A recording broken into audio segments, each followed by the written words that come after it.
Welcome back to Deep Dive, the podcast series about building financial independence according to the Golden Path strategy. It's good to be back. We are right in the middle of a really crucial stage 2, building financial resilience. And if you've been following along, you know this is where we build the foundation. The Golden Path model is very clear on this. We don't rush this part. Stability has to come before growth. Stability precedes growth. That's the mantra. We've been working on creating that positive cash flow needed to build this stability. Right. So in our last two deep dives, we covered steps 5 and 6. Step 5 was all about stopping the financial bleeding. Getting that cash flow under control, getting rid of those chronic deficits. And then step 6 was the really important psychological piece, building the saving muscle. Saving an intentional decision, not just whatever happens to be left over at the end of the month. And if you've actually done those two things, you've created a dedicated stream of cash. So the big question is, where does that cash go now? And the blueprint gives a very direct answer. It goes straight to step 7, building an emergency fund. This is the non-negotiable security layer. It's what protects every single thing you're going to do from this point forward. I like to think of it this way. Your positive cash flow is the fuel you just created. Okay. The emergency fund is the mandatory insurance policy for the engine. You wouldn't drive a car without insurance, right? No, of course not. Well, this is that. It's the ultimate protective barrier. Okay, so let's get into that. We've all heard the phrase, money for a rainy day. It's almost a cliche at this point. But I want to ask you, the listener, to pause for a second. Do you really, truly understand the strategic weight behind that phrase? And that's a conceptual question. Then comes the practical one. If you think you understand it, do you actually have one? An operational, fully liquid emergency fund right now, today. That's the real test. Because it's one thing to understand an idea, it's another to have it in place.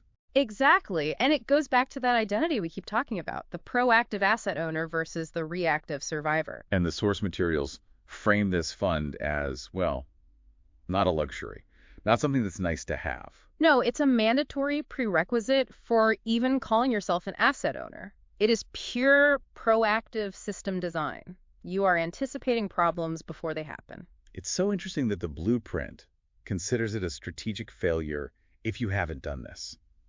And most people haven't. Well, of course, because it's boring. Let's be honest. It's not sexy like talking about stocks or crypto or real estate. It doesn't promise huge returns. And that boredom, I think, leads to the biggest psychological trap. The "it won't happen to me" mindset. Right.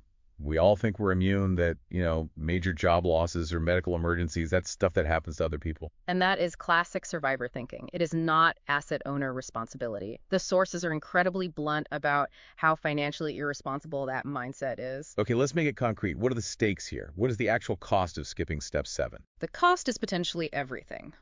A single unexpected event can wipe out years of hard work. Like what, specifically? A sudden job loss. Most people who lose a job are out of work for at least a few months.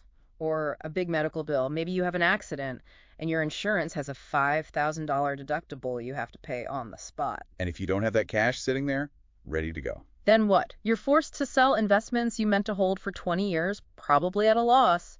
Or worse, you go into high-interest credit card debt. So you're instantly moving backwards on the golden path. All that work you did in stage 2 to get stable. Gone. A single crisis becomes a successful attack on your entire structure. You can't let life's normal chaos derail your entire long-term strategy. Which brings us to the guiding principle. This fund isn't about profit. It's about something else entirely. It's about peace of mind. Tamir Hotchin's model defines the core benefit as just that, sheket nafshi. Sheket nafshi, peace of mind. That phrase just frames it perfectly. It's an emotional asset first and a financial asset second. It's the ability to stay calm and strategic when everyone else around you is panicking. I find that fascinating that the psychological benefit is rated so highly. How does having that peace of mind change my day-to-day financial choices? Oh, it changes everything. It means if you're in a toxic job, you have the financial runway to actually quit and look for something better instead of feeling trapped. That's powerful. It means if the stock market crashes, you don't panic sell your investments because you need cash for rent. You can wait it out. It's a financial line of defense. So it's the line that separates two totally different outcomes when a crisis hits. Precisely. It separates a temporary disruption, an inconvenience, like your car's transmission blows and you need to pay for a repair, Oh, that's annoying, but manageable. from a full-blown financial catastrophe. And what does that catastrophe look like in the context of our golden path? Catastrophe is any event that forces you to violate your asset owner identity. It makes you act out of panic, not strategy. You're forced to sell your growth assets at the worst possible time. Exactly. Or take on new, bad debt just to survive the present. You're basically mortgaging your future freedom. So the fund makes your system shock-proof. It lets you maintain that resilience so you can actually earn the right to move on to stage 3, which is growth. You can't build a tower if the foundation isn't weatherproofed. This is the weatherproofing. Okay, so we know what it is. It's peace of mind, a firewall, resilience. Now we have to talk about what it is not. Yes, this is where so many people get it wrong. Because the blueprint is unambiguous on this point. An emergency fund is not an investment. Okay, but hang on a second. Let me push back on that. If I follow the steps and I save up, say, 3 months of living expenses, and that money is just sitting in a regular savings account, earning next to nothing, I'm losing purchasing power to inflation every single day. Isn't that, in its own way, irresponsible? That is the exact thought process every disciplined asset owner faces. It's a completely valid question. You feel that pull to optimize everything, to chase some kind of yield. Right. But for this one specific bucket of money, you have to actively suppress that urge. There's a very specific reason the sources say no expectation of return. And what is that reason? Because its job isn't to grow. Its job is to be stable and liquid. Its value is not measured in ROI, it's measured in control and resilience. You're trading a small potential gain for guaranteed stability when everything else is chaotic. So, what you're saying is, we're essentially paying an insurance premium. That's the perfect analogy. The little bit of return I'm giving up by not investing that cash, that's the cost of the insurance policy that protects my entire financial future. Exactly. The moment you start chasing yield with this money, you break it. Even if you put it in something that seems safe, like a CD that locks it up for 6 months. If the emergency happens in month 2, you're in trouble. You're right back to catastrophe. The money has to be instantly accessible. And it has to be stable. Its value cannot fluctuate. You need to know that the $10,000 you put in yesterday is still $10,000 today, even if the stock market just dropped 30%. Especially if the market just dropped 30%, because that's when you're most likely to need it, right? When the economy is bad and jobs are at risk, if your emergency fund is crashing at the same time, it has failed at its one and only job. So the lesson is almost counterintuitive.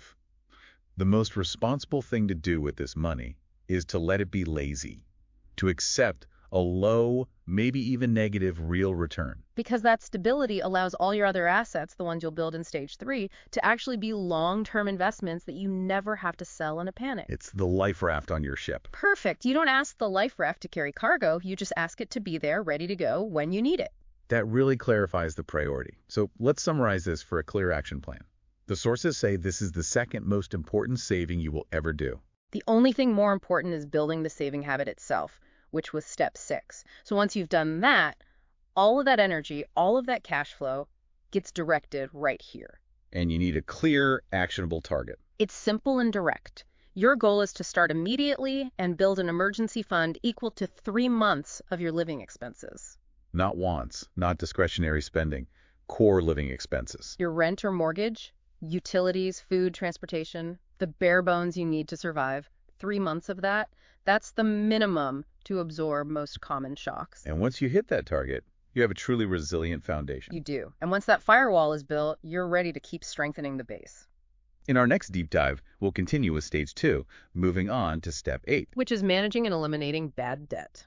And then implementing automation and risk management in steps 9 and 10. We're building this piece by piece. The engine room of financial freedom. It's almost complete. So here's a final thought to leave you with as you start building this fund. The existence of this money is what prevents chaos from forcing you to break your own rules. It stops you from selling assets at a loss. If you don't have this fund, it doesn't matter how much you save or invest. You're still operating in that reactive state. You're still a survivor waiting for a crisis to force your hand. So the question you have to ask yourself is this. What is the opportunity cost of not building this today?